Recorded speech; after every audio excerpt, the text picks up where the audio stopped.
राधे राधे आप सभी को। कैसे हैं आप सब लोग? आज देखो, आज की इस वीडियो में हमें दो बड़े बड़े अनाउंसमेंट करने हैं। कौन से दो अनाउंसमेंट है? सबसे पहले आप सुन लीजिए। पहला अनाउंसमेंट तो ये है कि अब से हमारी आगे की जो भी वीडियोस होंगी, सीआरपीसी पे जो भी वीडियोस होंगी, वो सबसे पहले हमारी जो एप्लीकेशन है पार्थ जुडिशरी, उस पर अपलोड की जाएंगी। ठीक है, प्ले स्टोर पे जाके आप देख लेना। काफी सारे बच्चों ने ऑलरेडी इस एप्लीकेशन को डाउनलोड भी किया हुआ है। तो हमारी जो एप्लीकेशन है पार्थ जुडिशरी, ठीक है, आगे से जितनी भी वीडियोस होंगी सीआरपीसी की, वो सारी की सारी पार्थ जुडिशरी एप्लीकेशन पर पहले अपलोड की जाएंगी। इसका मतलब ये नहीं है कि हम यूट्यूब पे अपलोड नहीं करेंगे, यूट्यूब पे भी अपलोड करेंगे, लेकिन टाइम के साथ। ठीक है, एप्लीकेशन पे आपको वो जो वीडियो है वो 5 से 6 दिन पहले मिल जाएगी। ठीक है, और वहीं यूट्यूब पर आपको तकरीबन 1 हफ्ते का वेट करना पड़ेगा। ठीक है, तो जल्दी से जल्दी ये जो हमारी एप्लीकेशन है आप इसको डाउनलोड कर लें, ताकि आप जल्दी से जल्दी अपनी जो लर्निंग है उसको एनहांस कर सकें। हमारे जो आगे के लेक्चर्स हैं सेक्शन 157 यहाँ से हम स्टार्ट करेंगे, इन सबको कवर कर सकें। ओके, और आपके कंफर्ट के लिए मैंने एप्लीकेशन की लिंक डिस्क्रिप्शन बॉक्स में दे रखी है। ठीक है, आपको इजीली वहां मिल जाएगी, वरना आप सीधा प्ले स्टोर पर जाना, प्ले स्टोर पर जाके आप सीधा का सीधा पार्थ जुडिशरी लिख देना, वहां पर लिखते ही आपको हमारी एप्लीकेशन मिल जाएगी। ओके, और तकरीबन 7 दिन का गैप रहेगा। मैं पहले बोल रहा हूँ, बाद में आप ये कंप्लेंट मत करिएगा कि यूट्यूब पर वीडियोस आ नहीं रही या बहुत डिले से आ रही हैं। ठीक है, 7 दिन का गैप रहेगा। ओके, जो भी आगे के सेक्शन हम कवर करेंगे वो हमारी एप्लीकेशन पर 7 दिन, कितने दिन? 7 दिन पहले, यूट्यूब से 7 दिन पहले डल जाए करेंगे। ओके, तो ये था हमारा पहला announcement. Now coming on to second announcement.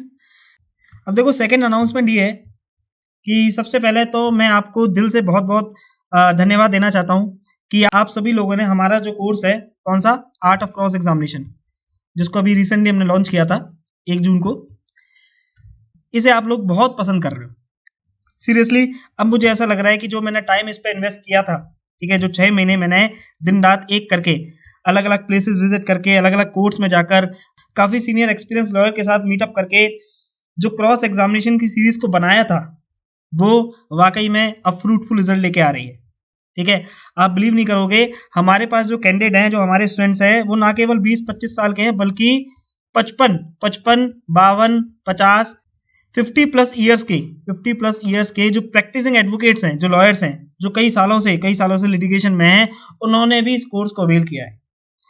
And to be very honest, जब इतने एक्सपीरियंस और सीनियर लॉयर्स ने ये जो कोर्स है इसको अवेल किया और इस कोर्स को देखने के बाद इसको अप्रिशिएट किया, बाकायदा हमारी कई लोगों से, कई एडवोकेट से फोन पर बात भी हुई, टेलीफोनिक कॉल भी हुई, तो उनका जो रिएक्शन था, जो उनका फीडबैक था, वो that was just mind blowing. ठीक है, मेरे लिए तो ये रहा कि जो मेरी मेहनत थी वो सार्थक हो गई। एंड यू वॉन्ट बिलीव, काफी एडवोकेट्स का तो ये कहना था, काफी बच्चों और एडवोकेट्स का ये कहना था कि सर बाकी सब तो छोड़िए, हमें तो केवल रेप केस में, जो रेप केस आपने डिस्कस किए हैं, लगभग 3 से 3.5 घंटे की वीडियोस बनाई है रेप केसेस पर, हमारे जो 2650 रुपए थे ना, वो तो हमने उसी में वसूल कर लिए। बाकी तो जो भी है वो सब छोड़िए, NDPS cases, dowry cases, murder cases, इन सबको तो छोड़िए, हमारे जो पैसे हैं वो केवल और केवल रेप केसेस में ही वसूल हो गए। तो जब इस तरह का फीडबैक आता है तो सच में टीचर के लिए बहुत खुशी की बात होती है। उसे ऐसा लगता है कि वो अपने स्टूडेंट्स के लिए कुछ वैल्यूएबल कंटेंट या कुछ अपने इस देह से, इस बॉडी से कुछ प्रोवाइड कर पाया। ठीक है, तो मुझे बहुत ही अच्छा लगा, आप सबका इतना पॉजिटिव रेस्पॉन्स देखकर मुझे बहुत ही अच्छा लगा, क्योंकि देखो, मेरे को तो अपनी तरफ से ही लग रहा था कि मैंने अपना बेस्ट एफर्ट दिया है, लेकिन जो असली फीडबैक है ना, जो असली रिस्पॉन्स है, जब तक स्टूडेंट्स या जब तक जो कोर्स अवेल कर रहा है वो उसके बारे में पॉजिटिवली रिव्यू नहीं करता, तब तक जो मेहनत है वो सफल नहीं होती है ना।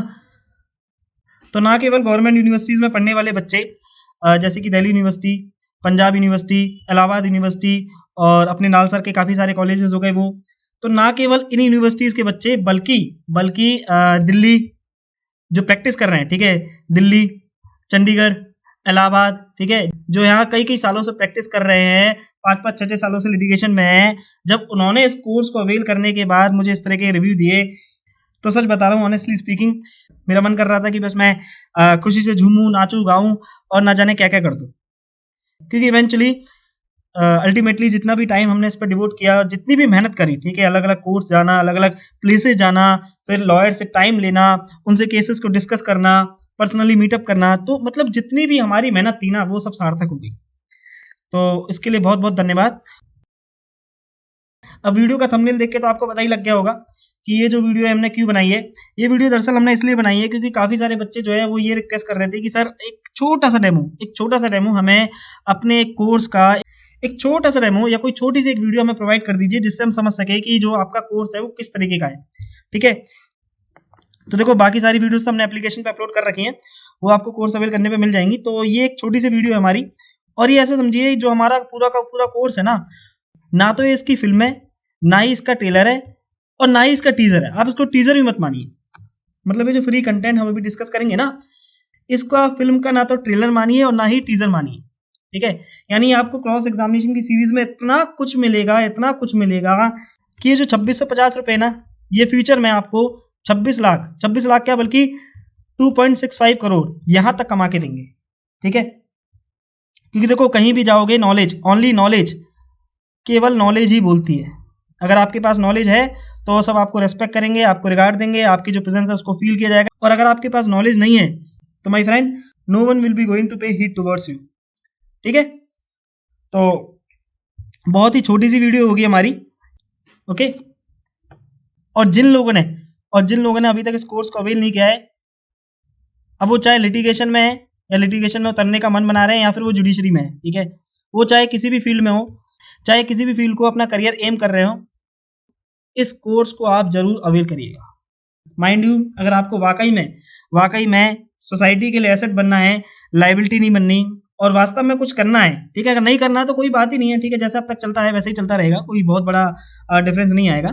ठीक है, तो हाँ, लेकिन अगर आपको वाकई में कुछ करना है, वाकई में आप चाहते हो कि लिटिगेशन में आपकी तूती बोले, ठीक है, और आप पर हियरिंग के कम से कम 1-2 लाख रुपए चार्ज करें, आपके बड़े बड़े सीनियर एडवोकेट से लिंक बने, कनेक्शन बने, आप एक रिनाउंड एडवोकेट के रूप में जाने जाएं, तो ये सब केवल एक ही चीज से पॉसिबल है। इसका जो बेस है वो केवल एक ही है, एंड दैट इज नॉलेज।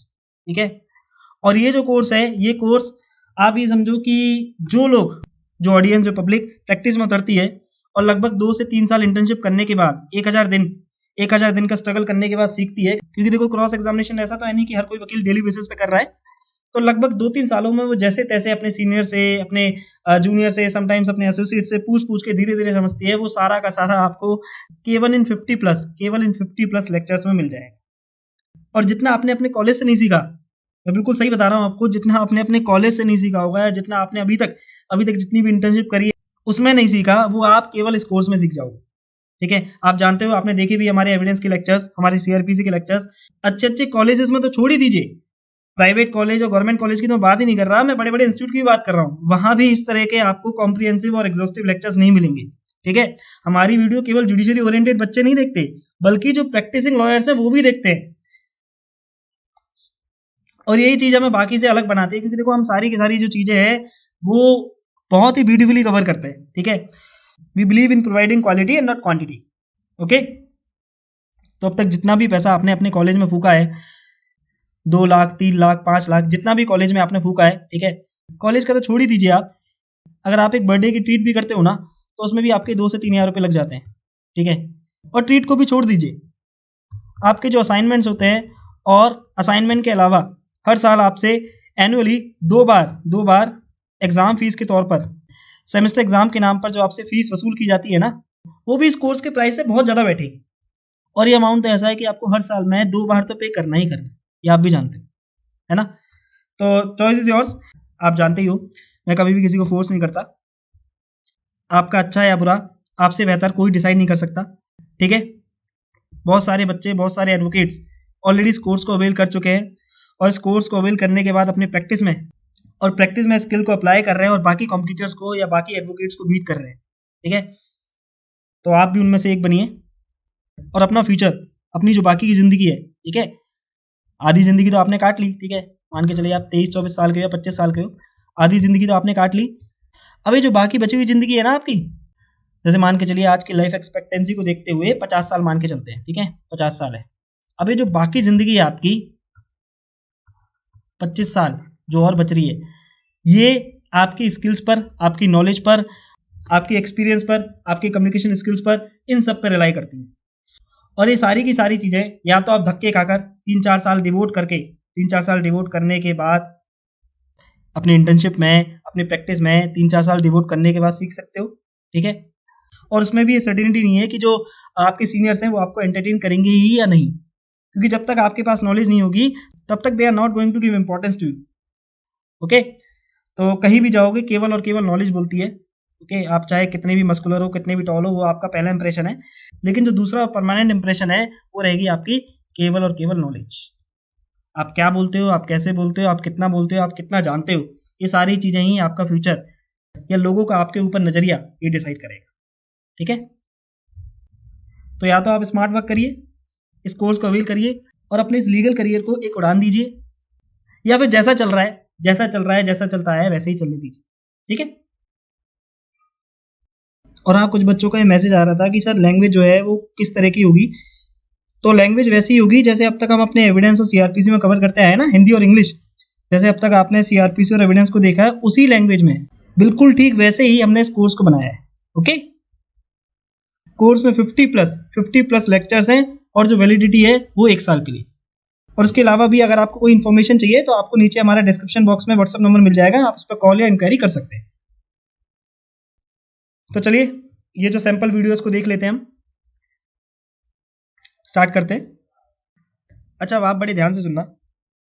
कभी कभी क्या होता है, कभी कभी क्या होता है, क्लाइंट अपने केस की सारी डिटेल्स, क्लाइंट अपने केस की सारी डिटेल्स, अपने केस के सभी फैक्ट्स अपने लॉयर से शेयर नहीं करता।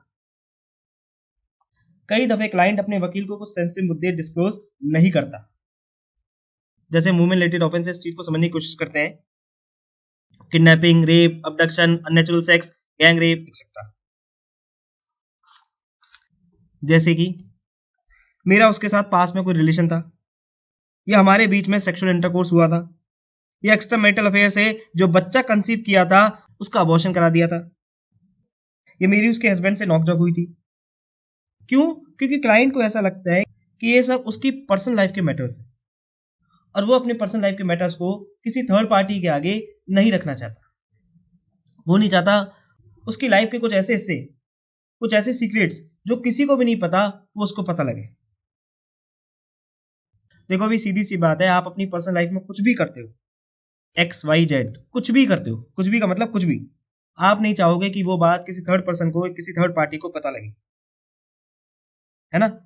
और इसका खामियाजा अल्टीमेटली इवेंचुअली क्लाइंट को ही भुगतना पड़ता है। इसी के चलते कई बार वो जीते जिताए केस भी हार जाता है, ठीक है? शायद अभी आप इस चीज को कनेक्ट नहीं कर पा रहे होंगे, लेकिन अभी जब हम इसको एग्जांपल से डिस्कस करेंगे ना, तो आप इन चीजों को बहुत अच्छे से कनेक्ट कर लो। ओके,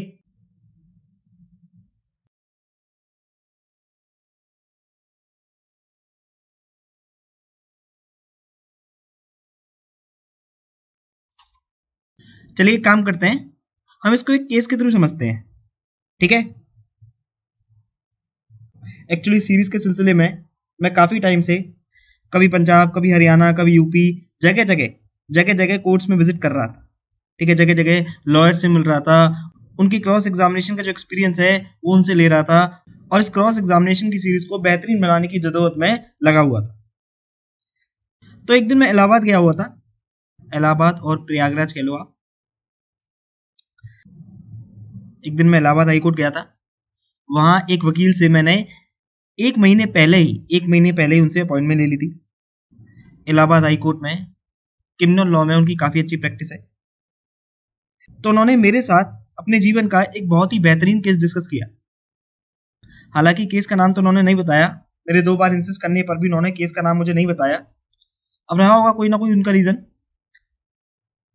लेकिन इतनी सर्टेनिटी मैं जरूर दे सकता हूं कि इस केस से आपको बहुत कुछ सीखने को मिलेगा। तो केस के फैक्ट्स क्या है जी, ये सुन लीजिए। एक शादीशुदा जोड़ा होता है, दोनों मियाँ बीबी बहुत ही खुशी से रह रहे होते हैं, ठीक है? एक शादीशुदा जोड़ा होता है, husband wife, they both are living happily, happily after marriage. हालांकि ऐसा होता तो नहीं है, लेकिन कहावत है तो मान लेते हैं। ओके, और इनकी एक 4 साल की डॉटर भी होती है, ठीक है? एक रात बेडरूम में एक रात बेडरूम में हस्बैंड की लाश मिलती है। ठीक है, अपने ही घर में, अपने ही बेडरूम में पतिदेव का, हस्बैंड का मर्डर हो जाता है। और वाइफ के अलावा क्राइम सीन पर, घटनास्थल पर उस रात वाइफ के अलावा कोई नहीं होता। ठीक है, हस्बैंड और वाइफ के अलावा उस कमरे में कोई भी नहीं था। बाहर से कोई अंदर नहीं आ सकता था, ना ही कोई खिड़की से कूदने का चांस था, ना ही उस रात घर का कोई रिश्तेदार या घर का कोई मेहमान घर पर रुका हुआ था, और ना ही मेड पर इशारा किया जा सकता था, क्योंकि घर की मेड गांव गई हुई थी। तो कुल मिला के जितने भी एविडेंसेस वहां मौका वारदात से रिकवर हुए, कलेक्ट किए गए, वो सब ये इशारा कर रहे थे कि कहीं ना कहीं वाइफ ने ही अपने हस्बैंड का मर्डर किया है। ठीक है, और फाइनली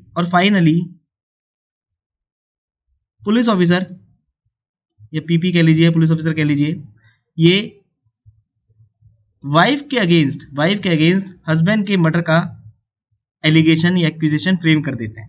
ठीक है, वाइफ को हस्बैंड के मर्डर के लिए चार्ज किया जाता है।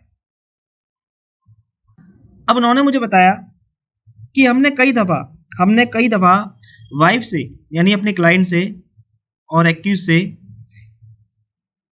ये पूछने की कोशिश करी, ये जानने की कोशिश करी कि आखिर ये सब कैसे हुआ, तुम्हारे पति का मर्डर कैसे हुआ, जब उस रात उस घर में तुम्हारे और तुम्हारे पति के अलावा कोई भी नहीं था और बेडरूम में केवल तुम दोनों ही थे, तो आखिर उस रात ऐसा क्या हुआ कि हस्बैंड का खून हो गया।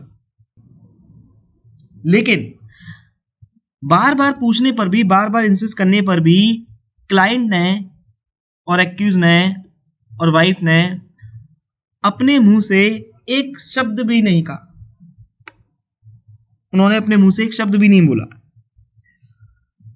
वकील साहब ने उन्हें कई बार समझाया कि इस तरीके से हम आपको डिफेंड नहीं कर पाएंगे, हम आपको यहां से बाहर नहीं निकाल पाएंगे। मौजूदा एविडेंसेस को देखते हुए कोर्ट आपको लाइफ इम्प्रिजनमेंट के लिए कन्विक्ट कर देगा और आपको अपनी बची हुई जिंदगी जेल में ही गुजारनी पड़ेगी। बट बावजूद इसके क्लाइंट ने एक शब्द भी अपने मुंह से नहीं निकाला। अब देखिए, वकील साहब ने मुझे बताया, उन्होंने मुझे बताया कि हमने इस केस को एज अ चैलेंज लिया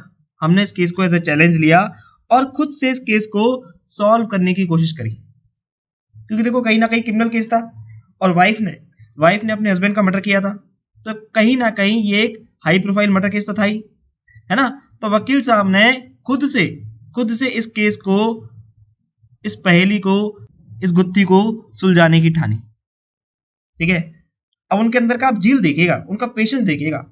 उन्होंने इस केस को रिजॉल्व करने के लिए, अपने क्लाइंट को एक्विट कराने के लिए कितनी मशक्कत करी, कितना सब्र किया, कितना इम्तिहान उन्हें देना पड़ा, ये आप धीरे धीरे एनालाइज करोगे।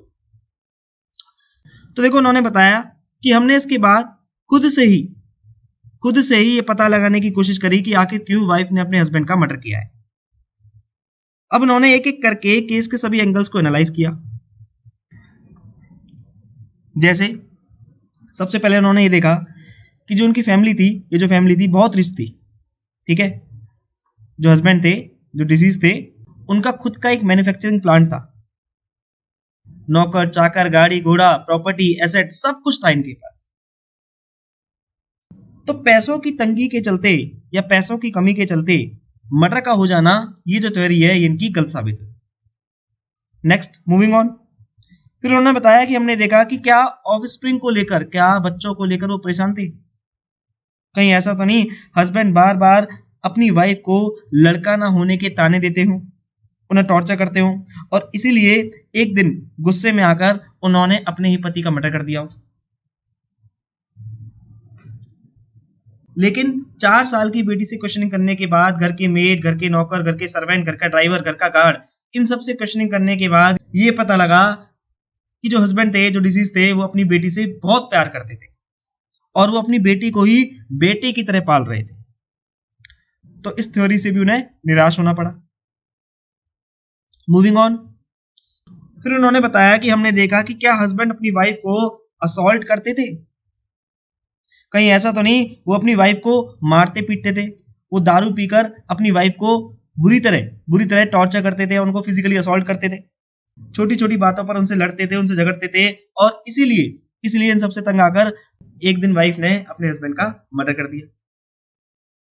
लेकिन घर के सब नौकर चाकर से और एक्यूज और डिसीज के दोस्तों से पूछने पर पता लगा कि ऐसा कुछ भी नहीं था, बल्कि हस्बैंड और वाइफ तो दोनों साथ में एक साथ पीते थे। हस्बैंड ने कभी भी मारना तो बहुत दूर की बात है, अपनी वाइफ के ऊपर चिल्लाया तक नहीं था। वो उनसे बहुत प्यार करते थे। तो वकील साहब की ये थ्योरी भी फेल हो गई। फिर उन्होंने बताया कि हमने ये देखने की कोशिश करी कहीं ऐसा तो नहीं जो वाइफ के इन-लॉज थे, सास ससुर ननद देवर, ये सब इन्हें प्रताड़ित करते हो, ये सब इन्हें टॉर्चर करते हो। लेकिन इन्वेस्टिगेशन करने के बाद पता लगा कि हस्बैंड के माँ बाप कब के मर चुके हैं। हस्बैंड का वाइफ और उसकी बेटी के अलावा दूर दूर तक कोई भी नहीं है। वो बचपन में ही अपना गांव छोड़कर शहर आकर बस गया था, और उसने मैन्युफैक्चरिंग प्लांट या जिस कंपनी का वो ओनर था वो खुद मेहनत करके वहां तक पहुंचा था। तो ये जो थ्योरी थी ये भी इनकी फेल हो गई। फिर उन्होंने बताया कि हमने देखने की कोशिश करी कि क्या इनमें से किसी का भी कोई मेडिकल ट्रीटमेंट, कहीं पर भी कोई मेडिकल ट्रीटमेंट तो नहीं चल रहा, कहीं ऐसा तो नहीं दोनों में से किसी को हेलुसिनेशन या किसी को मेडिकली अनसाउंड इन सब से सफर कर रहे हो, और इसी वजह से वाइफ ने एक्सीडेंटली अपने हस्बैंड का मर्डर कर दिया हो। लेकिन दोनों के पास रिकॉर्ड चेक करने पर ही पता लगा कि ऐसा कुछ भी नहीं है, दोनों के दोनों पूरी तरीके से साउंड है। तो ये थ्योरी भी हस्बैंड की फेल हो गई। Moving on. अब देख रहे हो ना, वो हार नहीं मान रहे, इतनी रिसर्च करने के बावजूद वो हार नहीं मान रहे। बार बार वो मर्डर का कोई रीजन ढूंढते हैं, उस पर फिर रिसर्च करते हैं, प्रॉपर टाइम डिवोट करते हैं, और उसके बाद फिर उन्हें निराशाजनक होकर लौटना पड़ता है। लेकिन जो उनकी झील है, उनकी जो हिम्मत है, वो नहीं टूट रही। फिर उन्होंने देखा कि हमने ये देखने की कोशिश करी कि क्या हस्बैंड का या वाइफ का इन दोनों में से किसी का भी कोई एक्स्ट्रा मैरिटल अफेयर तो नहीं चल रहा। कहीं ऐसा तो नहीं हस्बैंड के एक्स्ट्रा मैरिटल की खबर लगते ही वाइफ ने उसे मार दिया हो, या फिर वाइफ के लवर की खबर लगते ही इससे पहले कि हस्बैंड उन्हें कुछ कहे वाइफ ने उनका काम तमाम कर दिया हो। लेकिन टू द अटर सरप्राइज ये जो थ्योरी थी ये भी इनकी फेल हो गई। उन्होंने बताया कि हालांकि मेरे को इस थ्योरी से काफी उम्मीदें थी, क्योंकि जब ये 5-6 थ्योरी फेल हो गई तो मुझे लग रहा था कि कहीं ना कहीं ये थ्योरी तो सटीक बैठेगी, अदरवाइज और कोई रीजन बनता नहीं, और कोई रीजन मर्डर का बनता नहीं, इसलिए ये थ्योरी तो बैठेगी। लेकिन इन्वेस्टिगेशन करने पर ये पता लगा ये दोनों एक दूसरे से बेइंतहा मोहब्बत करते थे, और ना तो वाइफ के और ना ही हस्बैंड के, इन दोनों की लाइफ में कोई भी थर्ड पर्सन नहीं था। तो उन्होंने मुझे बताया कि इन सब पैरामीटर्स को कंसीडर करने के बाद हमें केवल फेलियर ही हाथ लगा। दिन, हफ्ते, महीने, साल सब निकलते जा रहे थे, लेकिन अभी तक हम ये नहीं समझ पा रहे थे कि क्यों वाइफ ने अपने हस्बैंड का मर्डर किया। उधर जो क्लाइंट है वो अपना मुंह नहीं खोलती थी। जब भी हम उससे पूछते थे कि उस रात आखिर ऐसा क्या हुआ कि हस्बैंड का मर्डर हो गया, वो वहां अपना मुंह नहीं खोलती थी, और इधर हमारी सारी की सारी जो कोशिशें हैं वो फेल होती जा रही थी। फिर उन्होंने एक दिन मुझे बताया, उनके यही सब थे, कि एक दिन अपनी बीवी के साथ सेक्सुअल रिलेशन मेंटेन करते समय उन्हें दिमाग में कुछ क्लिक किया। उन्हें लगा कि शायद इसी वजह से वाइफ ने अपने हस्बैंड को मारा होगा। उन्हें लगा कि शायद पति पत्नी के सेक्सुअल रिलेशन अच्छे नहीं थे।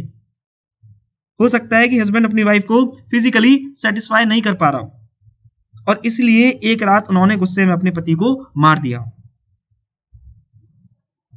अब इनकी स्टोरी पर मुझे भी विश्वास हुआ। मुझे भी लगा कि हाँ भाई, जब ये सारे के सारे ऊपर की थ्योरीज फेल हो गई तो कहीं ना कहीं यही रीजन रहा होगा।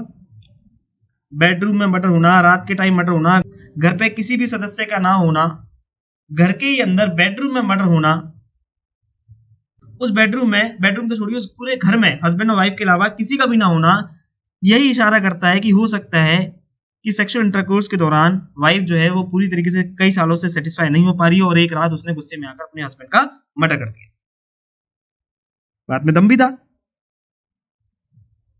लेकिन टू आवर अटर सरप्राइज हमें ये पता लगा कि ना तो हस्बैंड को प्रीमेच्योर इजैकुलेशन की दिक्कत थी, ना ही उन्हें इरेक्टाइल डिसफंक्शन था, और ना ही वो इम्पोर्टेंट थे, यानी उन्हें किसी भी तरह की कोई भी सेक्सुअल डिजीज नहीं थी। इनफैक्ट उनकी जो सेक्सुअल लाइफ थी वो बहुत ही हेल्दी और बहुत ही अच्छी थी। फिर उन्होंने ये एंगल भी देखने की कोशिश करी कि कहीं ऐसा तो नहीं वाइफ को सेक्सुअल इंटरकोर्स में कोई इंटरेस्ट ही ना हो सकता है कि उनको सेक्सुअल इंटरकोर्स अच्छा नहीं लगता हो और इसीलिए वो अपने पति से कई सालों से मना कर रही हो, लेकिन उनके जो पति हैं वो उनकी इस बात को नहीं सुन रहे हो और एक रात गुस्से में आके उन्होंने अपने पति का काम तमाम कर दिया हो।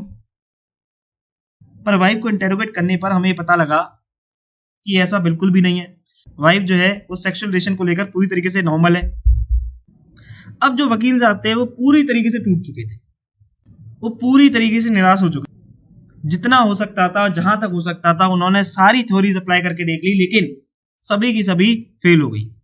वो पूरी तरीके से समझ चुके थे कि अब इस केस में कुछ नहीं हो सकता और क्लाइंट को लाइफ इम्प्रिजनमेंट या डेथ सेंटेंस होके ही रहेगी। लेकिन अब बस उनको एक बात जानने में दिलचस्पी रह गई थी कि आखिर ऐसा उस रात क्या हुआ कि वाइफ ने हस्बैंड का मर्डर कर दिया।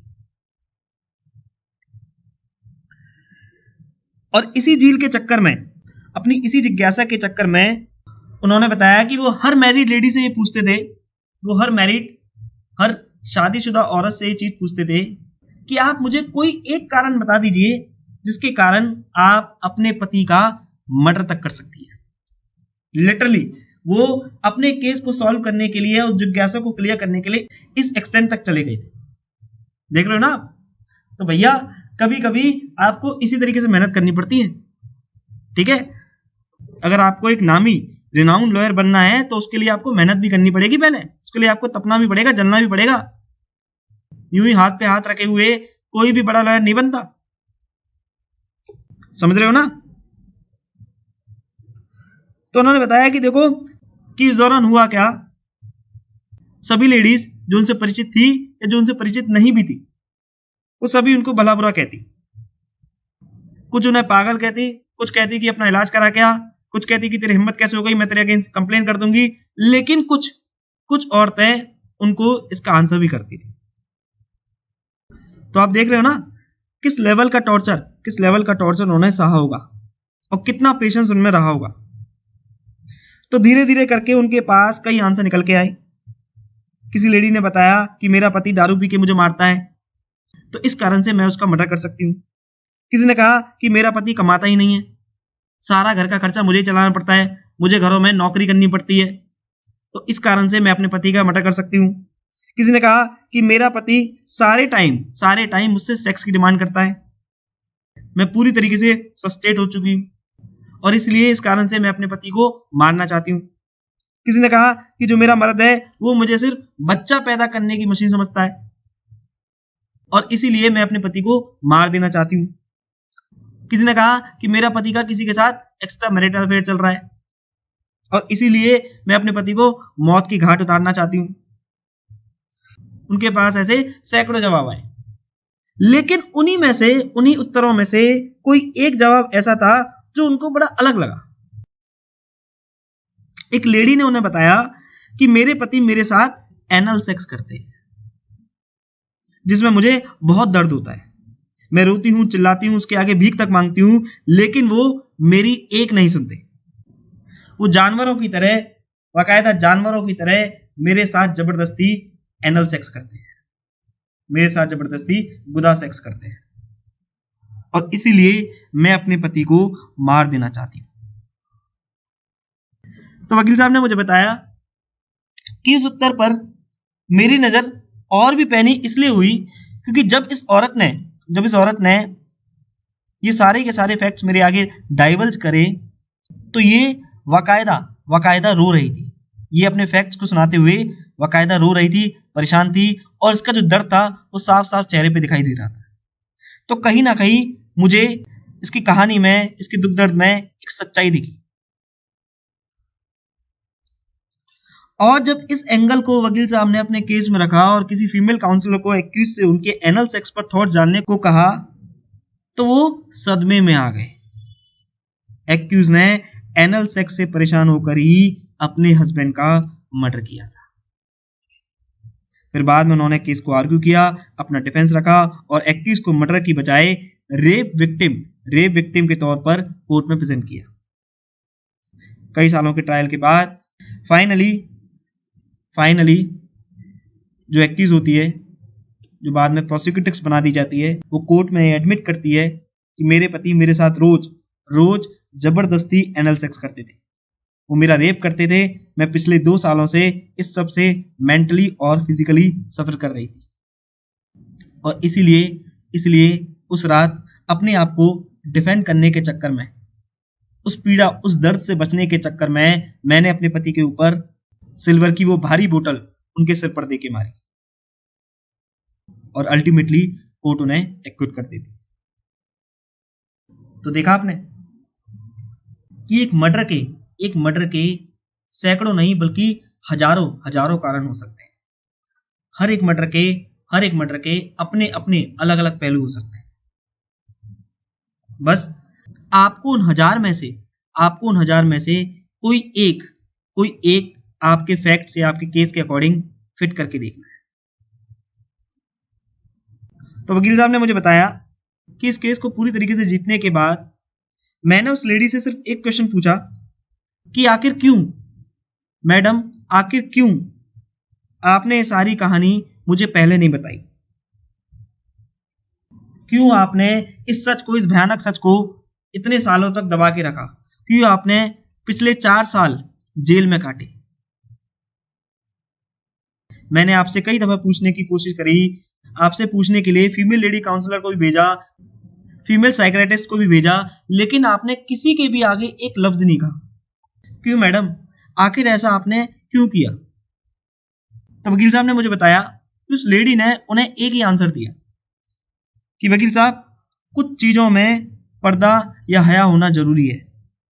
एक औरत की सेक्सुअल लाइफ कैसी है, ये किसी भी थर्ड पर्सन को जानने का अधिकार नहीं है। हमारी प्राइवेट लाइफ में हम रूम में क्या करते हैं, क्या नहीं करते, इसका किसी भी आउटसाइडर से कोई लेना देना नहीं है। उन्होंने कहा कि मैं नहीं चाहती थी कि मेरे और मेरे हस्बैंड की प्राइवेट लाइफ एक पब्लिक लाइफ बन के रह जाए। गली मोहल्ला शहर सब उसकी सेक्सुअल लाइफ पर चर्चा करें। उसकी सेक्सुअल लाइफ बाजार में एक बाजारू औरत की तरह बिकने लगी। तो उन्होंने बताया कि उसके इस आंसर को सुनने के बाद मैं भी कई घंटों तक उसके इस कथन पर विचार करता रहा। तो कई दफा क्लाइंट अपने सेंसिटिव मुद्दे, अपनी प्राइवेट लाइफ अपने लॉयर तक से शेयर नहीं करते, है ना। तो कुछ फैक्ट्स ऐसे होते हैं, ज्यादातर रेप केसेस में या सेक्सुअल ऑफेंसेस में कुछ फैक्ट्स ऐसे होते हैं जिनको कोई भी क्लाइंट जल्दी से डिस्क्लोज नहीं करता। ओके, तो मेरे कहने का मतलब ये है कि एज अ वकील आपकी ये ड्यूटी होनी चाहिए, एज अ डिफेंस लॉयर आपकी ये ड्यूटी होनी चाहिए कि आप अपने क्लाइंट से एक एक फैक्ट, एक एक जानकारी, एक एक माइनर डिटेल उससे निकलवा लें। ठीक है, चाहे उसे इमोशनली ब्लैकमेल करके, चाहे उसे अपना बनाकर, चाहे उसे बातें बातों में, कुल मिला के आपका जो मुद्दा होना चाहिए, आपका जो मोटिव होना चाहिए, वो ये होना चाहिए कि आप अपने क्लाइंट से सारे के सारे फैक्ट्स डिस्क्लोज करवा लें। ए टू जेड सारे के सारे फैक्ट्स आपके हाथ में होने चाहिए। और क्लाइंट की भी ड्यूटी बनती है कि वो भी ए टू जेड सारे फैक्ट्स उनके आगे रखे, वो भी ए टू जेड सारे के सारे फैक्ट्स अपने काउंसिल के आगे रखे। लेट हिम डिसाइड कि केस के लिए क्या जरूरी है और क्या नहीं। Let him handle the case in his own way and obviously it is his job, he knows it very well, है ना। और वैसे भी देखो एक कहावत भी है, क्या कि अपने वकील, आप सब लोगों ने एक कहावत जरूर सुनी होगी कि अपने वकील और अपने डॉक्टर से, कुछ भी नहीं छुपाना चाहिए, कुछ भी नहीं छुपाना चाहिए।